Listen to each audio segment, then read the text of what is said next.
Hello बच्चों, welcome back to my channel. आज हम डिस्कस करेंगे कुछ बेसिक अकाउंटिंग टर्म्स के बारे में।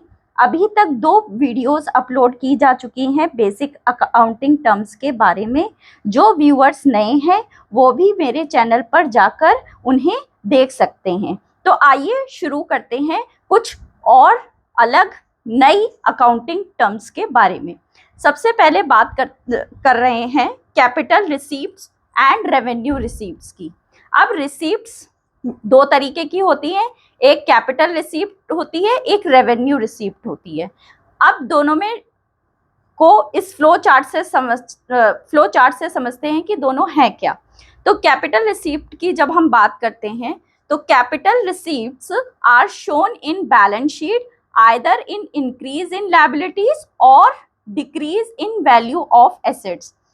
या तो लायबिलिटीज में इंक्रीज होगा, ठीक है, तो वो कैपिटल रिसीप्ट बैलेंस शीट में दिखाई जाएगी, ठीक है, और या फिर एसेट्स की वैल्यू में डिक्रीज होगा तो वो कैपिटल रिसीप्ट बैलेंस शीट में दिखाई जाएगी। अब इसके एग्जाम्पल क्या है? Amount receive from sale of fixed assets. अब एसेट्स जब आप बेचते हो तो पैसा आता है ना, तो यही चीज यहाँ पे लिखी गई है, आइदर इंक्रीज इन लायबिलिटीज और decrease in value of assets. तो एसेट्स की वैल्यू क्या हो रही है? डिक्रीज हो रही है। Amount receive from sale of fixed assets, तो जब हम फिक्स्ड एसेट्स बेच रहे हैं तो पैसा हमारे पास आया तो रिसीप्ट हुई कि नहीं?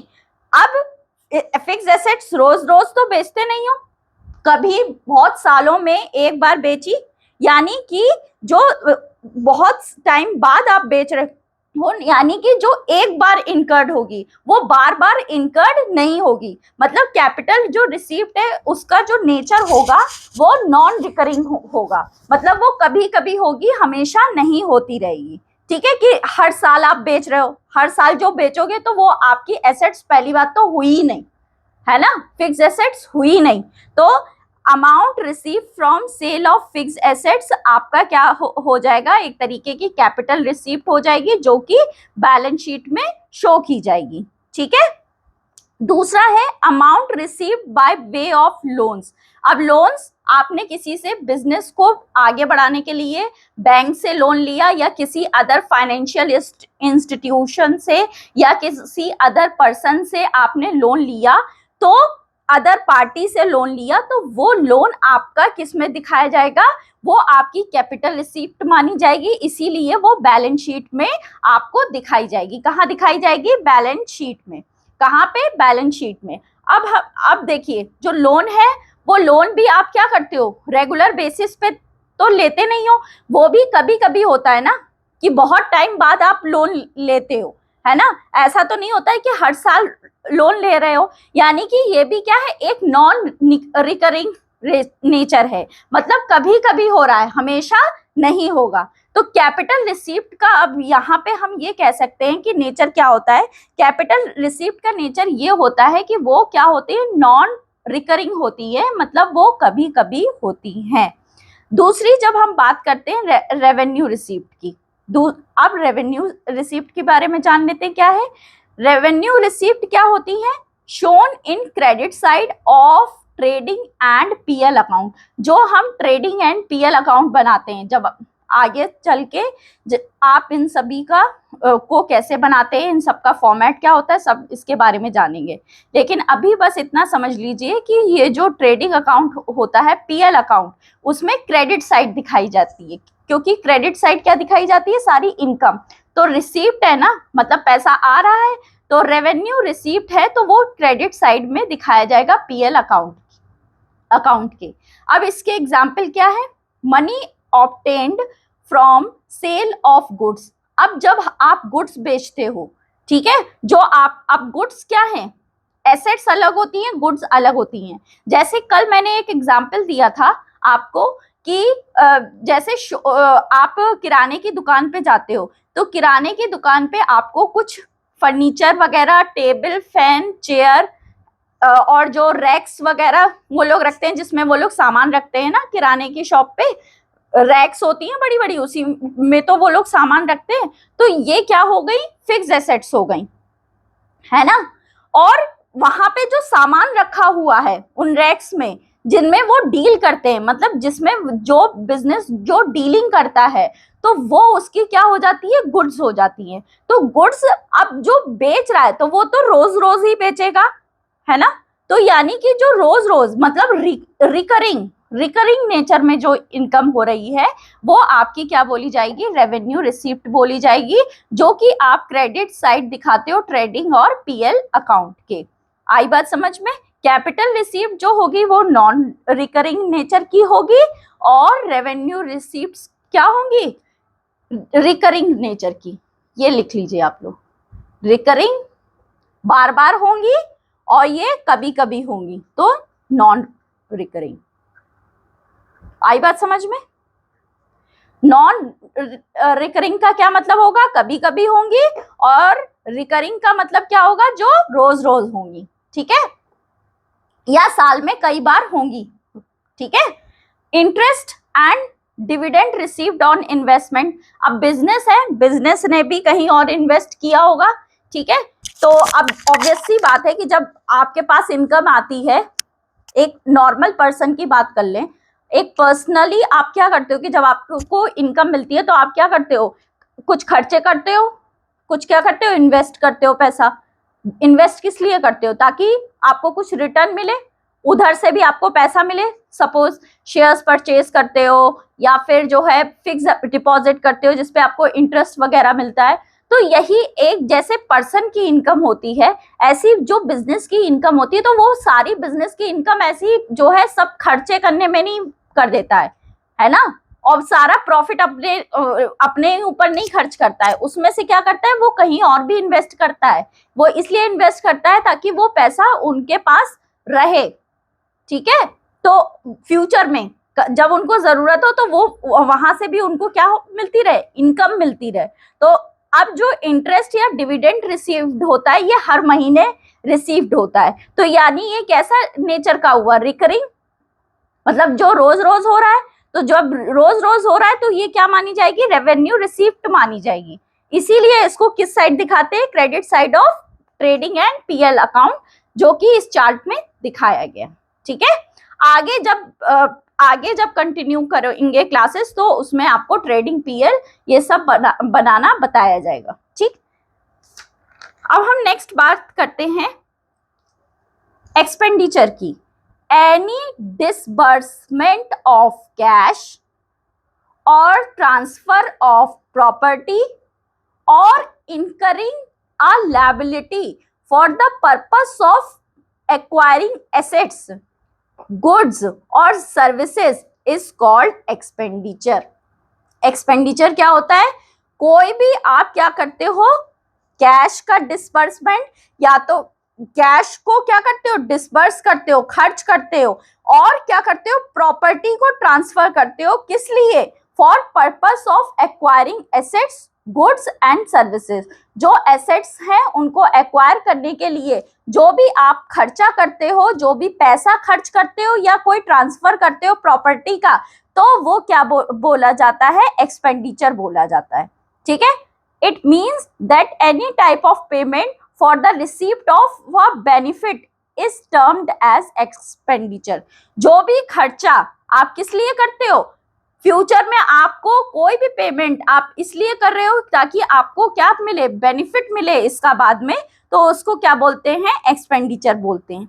अब जैसे आपने एसेट्स खरीदी, प्लांट एंड मशीनरी खरीदी, तो प्लांट एंड मशीनरी खरीदने से क्या होगा कि आप उससे goods and services, goods produce करोगे, और जब प्रोडक्शन करोगे तो आप प्रोडक्शन को सेल करोगे तो इनकम होगी।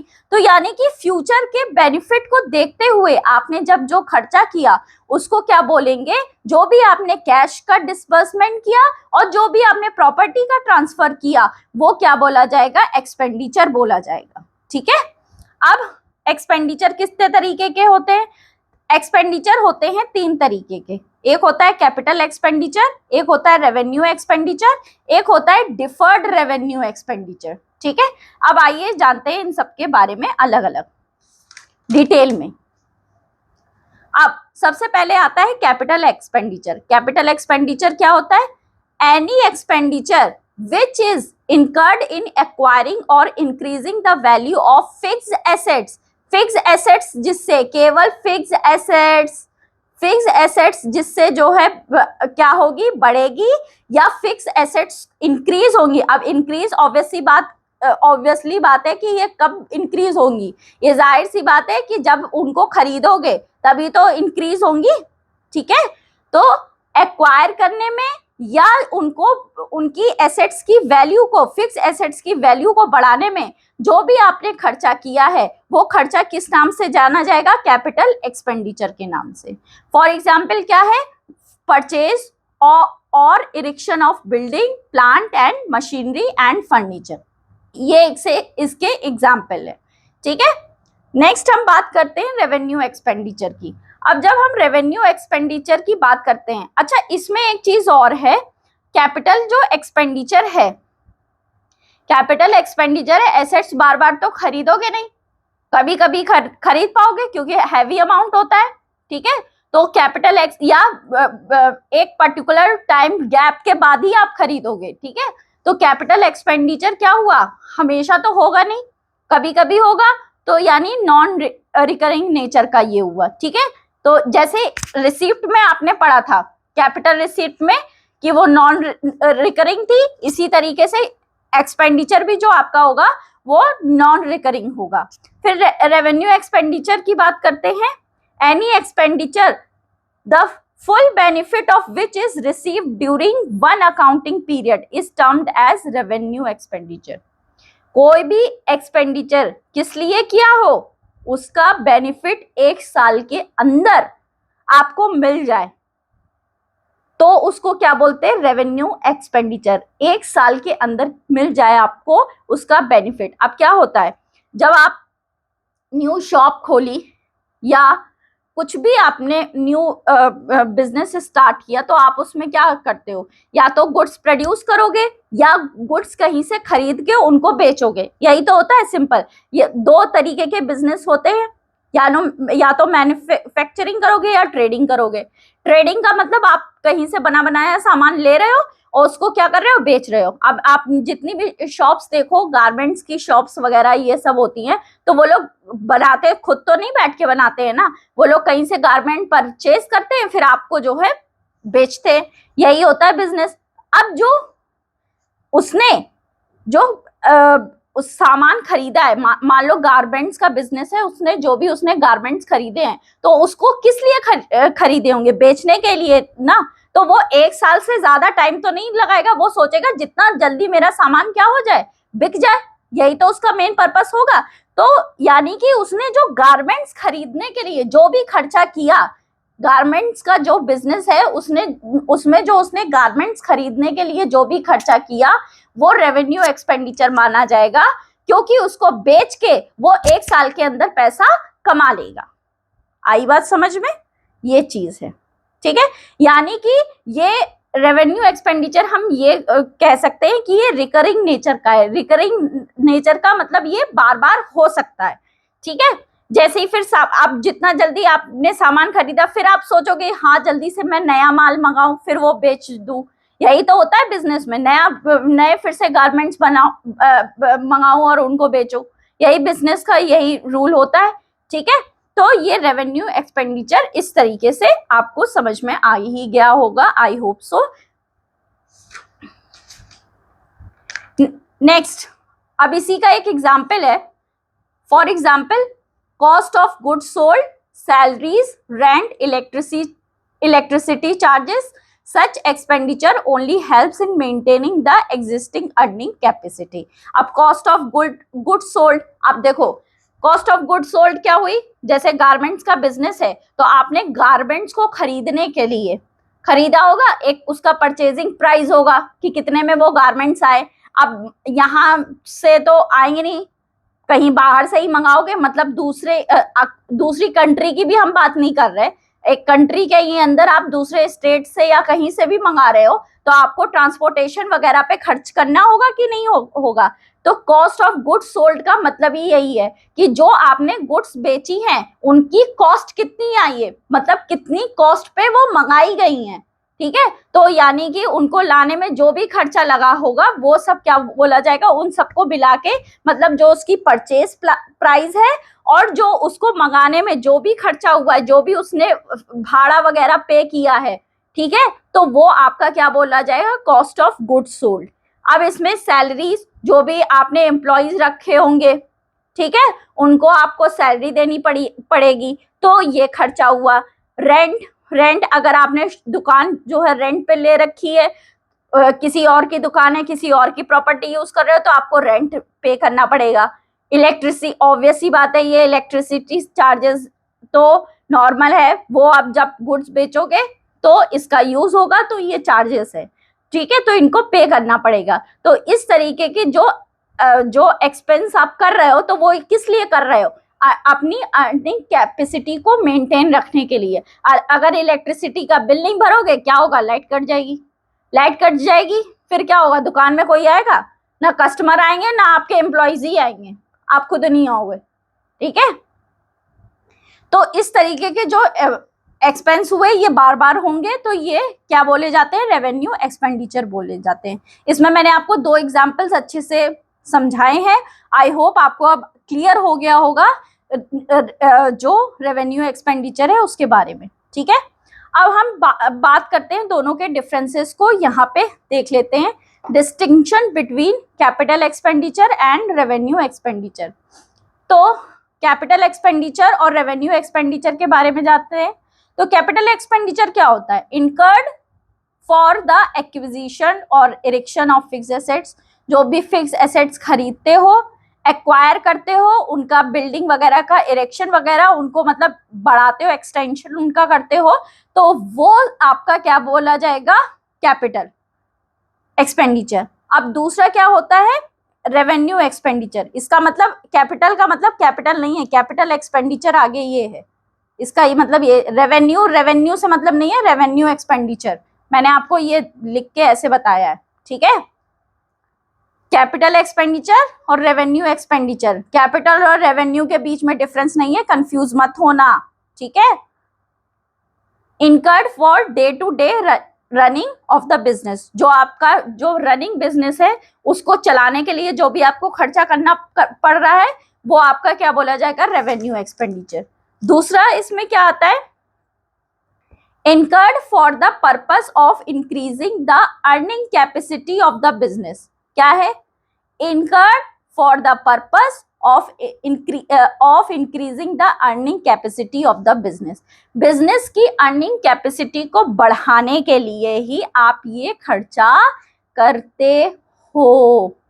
आई बात समझ में। अगर आपको ज्यादा, अब आपने सामान, पहले आप क्या करते थे, लेबर से बनवाते थे, ठीक है, लेकिन आपने देखा सेल अच्छी हो रही है, तो आपकी सेल और बढ़े तो क्या करोगे, आप उसकी जगह मशीन वगैरह भी लेके आओगे, है ना। तो आपने मशीन जब लेके आए तो आपकी प्रोडक्शन की कैपेसिटी क्या हो जाएगी, बढ़ जाएगी। जहां 10,000 यूनिट्स बनती थी, वहां अब 1,00,000 यूनिट्स एक बार में बनेंगी, तो 1,00,000 यूनिट्स सेल होंगी। तो यानी कि बिजनेस की अर्निंग कैपेसिटी को बढ़ाने के लिए ये खर्चा किया जाता है, इसका मेन पर्पस यही होता है। फिर ये क्या है, incurred for maintenance of earning capacity, जो उसकी अर्निंग कैपेसिटी है उसको मेंटेन करने के लिए, उसको बनाए रखने के लिए। ये मशीनरी तो एक बार आ जाएगी, ठीक है, अब एक बार मशीन आ गई, मशीन पानी से तो चलेगी नहीं, किससे चलेगी, लाइट से चलेगी, लाइट से चलेगी। अगर तुम्हें ह्यूज अमाउंट पे प्रोडक्शन करना है तो उसके लिए लाइट की, फ्यूल की, पावर की, इन सब की जरूरत पड़ेगी, उसके लिए अलग से एम्प्लॉयज रखने पड़ेंगे, है ना। तो ये क्या है, ये रेगुलर खर्चा है, ये मेंटेन करना चीजों को, है ना। तो ये मेंटेनेंस पे जो खर्चा आएगा वो आपका रेवेन्यू एक्सपेंडिचर होगा। आप एक बार मशीन लगा लिया, वो आपका कैपिटल एक्सपेंडिचर है, लेकिन उस मशीन को मेंटेन करने के लिए आपको बार बार, कभी कभी उसमें क्या होगा, कुछ ना कुछ वियर एंड टियर होगा या कुछ भी होगा, तो आपको उसको मेंटेन करने के लिए भी खर्चा करना पड़ता है, ठीक है। तो ये क्या बोला जाएगा, रेवेन्यू एक्सपेंडिचर। यहाँ पे भी सेम चीज है, ये भी कैपिटल और रेवेन्यू एक्सपेंडिचर की बात कर रहे हैं, ना कि कैपिटल और रेवेन्यू की, ठीक है, ये कंफ्यूज मत होना, ठीक। अब नेक्स्ट पॉइंट क्या आता है, the yields benefit normally over a long period. Obvious सी बात है, इससे लॉन्ग पीरियड तक हमको क्या मिलता है, बेनिफिट मिलता है। अब मशीन लगाओगे तो मशीन तो अब आ गई, कई साल तक चलेगी, 10-20 साल तक, तो यानी लॉन्ग टर्म तक इसके क्या मिलते जाएंगे, बेनिफिट मिलते जाएंगे। लॉन्ग टर्म तक अब जो है ज्यादा से ज्यादा प्रोडक्शन करोगे, ज्यादा से ज्यादा सेल करोगे। ठीक है, अब आता है it yields benefit for a maximum period of 1 year. 1 साल तक का जो पीरियड होता है आपको उसी में क्या मिल जाता है, बेनिफिट मिलता है। ठीक है, अब जो आप बिजली का बिल दे रहे हो या एम्प्लॉइज को सैलरी दे रहे हो, तो वो किस लिए दे रहे हो, क्योंकि वो तुरंत सामान आपका बेच रहे हैं। ठीक है, प्रोडक्शन आप जल्दी कर रहे हो, जल्दी यानी कि उसका रिजल्ट आपको 1 साल के अंदर देखने को मिल जा रहा है। ठीक है, तो इसीलिए ये क्या हुआ, रेवेन्यू एक्सपेंडिचर हुआ। ठीक है, मतलब शॉर्ट पीरियड ऑफ टाइम में इसका आपको बेनिफिट मिले, इसलिए खर्चा करते हो। उसका जो कैपिटल एक्सपेंडिचर है उसका खर्चा इसलिए करते हो ताकि आपको लॉन्ग टर्म में, लॉन्ग पीरियड के लिए आपको क्या मिल सके, इनकम मिल सके, या इनकम उसका इनकम जनरेट हो सके, या फिर उसका बेनिफिट मिल सके। Clear? Now it is written in the balance sheet. Capital expenditure को कहां दिखाते हैं, बैलेंस शीट में। कहां दिखाते हैं बच्चों, कहां पे दिखाते हैं, बैलेंस शीट में।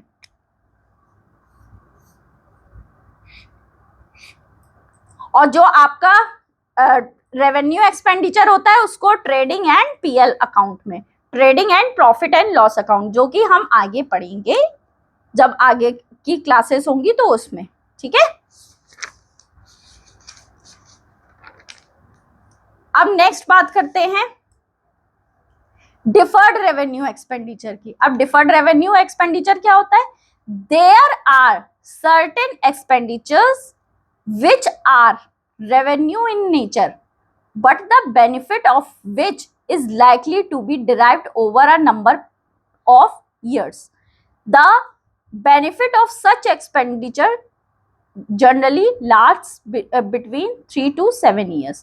ठीक है, तो जो खर्चा क्या होता है वो आप अभी तो कर देते हो, ठीक है, लेकिन उसका जो बेनिफिट होता है वो आपको क्या मिलता है, over a number of period, कुछ नंबर ऑफ पीरियड में मिलता है।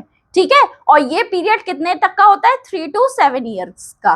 फॉर एग्जाम्पल, इसमें एग्जाम्पल एक दिया गया है, a firm spent a huge amount of 2 lakh on advertising to introduce a new product in the market and it is estimated that its benefit will last for 4 years. ठीक है, अब 2 लाख आपने नया प्रोडक्ट लॉन्च किया, तो नए प्रोडक्ट को launch किया तो वो ज्यादा से ज्यादा बिके, तो इसके लिए एडवर्टाइजिंग एक्सपेंस किया।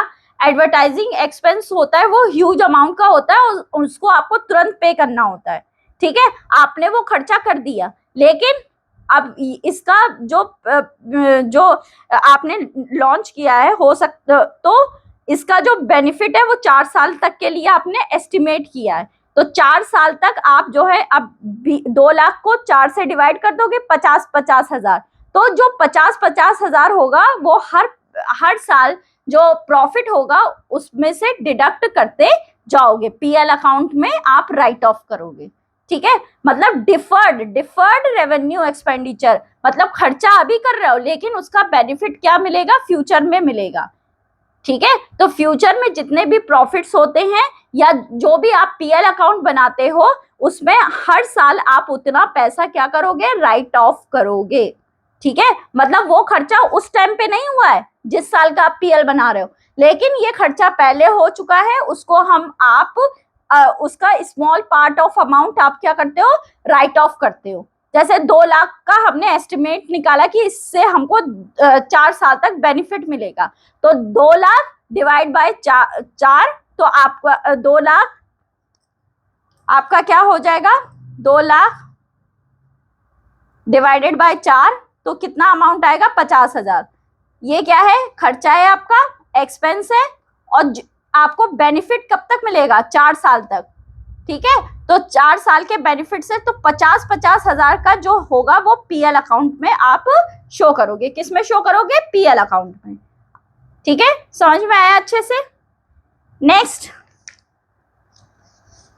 नेक्स्ट हम बात करते हैं एक्सपेंस की। एक्सपेंस क्या होते हैं, ठीक है। एक्सपेंस क्या है, ये दूसरी बेसिक टर्म्स है। ये सारी बेसिक टर्म्स जो अभी तक हम डिस्कस करते आए हैं उसमें से ये नई एक बिजनेस एक बेसिक टर्म है, वो है एक्सपेंस। अब हम एक्सपेंस की बात, अभी तक एक्सपेंडिचर पढ़ा था, अब क्या पढ़ रहे हो, एक्सपेंस पढ़ रहे हो, ठीक है। एक्सपेंस क्या होता है, expense is the cost incurred in producing and selling the goods and services. Expense is the cost. Expense is the cost incurred in producing and selling the goods and services.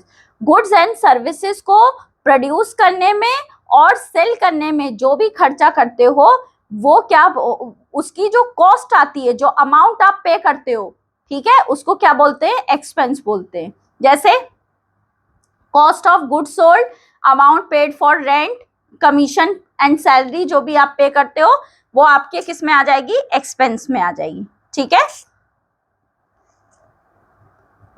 अब हम next बात करते हैं income की, ठीक। Amount receive from the sale of goods is called revenue, ठीक है। जब आप गुड्स को सेल करते हो उससे जो पैसा मिलता है उसको क्या बोलते हो, रेवेन्यू बोलते हो। The cost of goods sold is called expense, जो कि अभी हमने पढ़ा। जो भी आपको गुड्स को प्रोड्यूस करने में या सेल करने में जो भी कॉस्ट आ रही है वो क्या होती है, एक्सपेंस होती है। तो amount receive from the sale of goods is called revenue and the cost of goods sold is called expense. तो surplus of revenue over expense is called income. जो आपका रेवेन्यू पे सरप्लस होगा एक्सपेंस का, वो क्या बोला जाएगा, रेवेन्यू का सरप्लस होगा एक्सपेंस पर, तो वो क्या बोला जाएगा, इनकम। इसको इस तरीके से समझते हैं। आपने गुड्स कितने की खरीदी थी, 4 लाख की, उसको कितने में बेचा, 5 लाख में, ठीक है। तो गुड्स कॉस्टिंग, जो ये गुड्स कॉस्टिंग वर्ड लिखा है तो ये क्या हो जाएगा, कॉस्ट ऑफ गुड्स सोल्ड, जिसको हम COGS भी बोलते हैं, वो आपका 4 लाख हो गया। रेवेन्यू आपने बेचा कितने में, 5 लाख में। सेल यानी जो सेल की जो प्राइस होगी वो क्या बोली जाएगी, रेवेन्यू, तो 5 लाख। तो revenue minus cost of goods sold, तो 5 लाख में से 4 लाख माइनस करेंगे, इसके बाद जो 1 लाख बचता है वो क्या बोला जाएगा, इनकम बोला जाएगा, ठीक है। आई थिंक आपको अच्छे से ये सब क्लियर हो गया होगा। अगर आपको वीडियो नॉलेजेबल लगी हो और थोड़ी सी भी अच्छी लगी हो तो इस वीडियो को ज़्यादा से ज़्यादा लाइक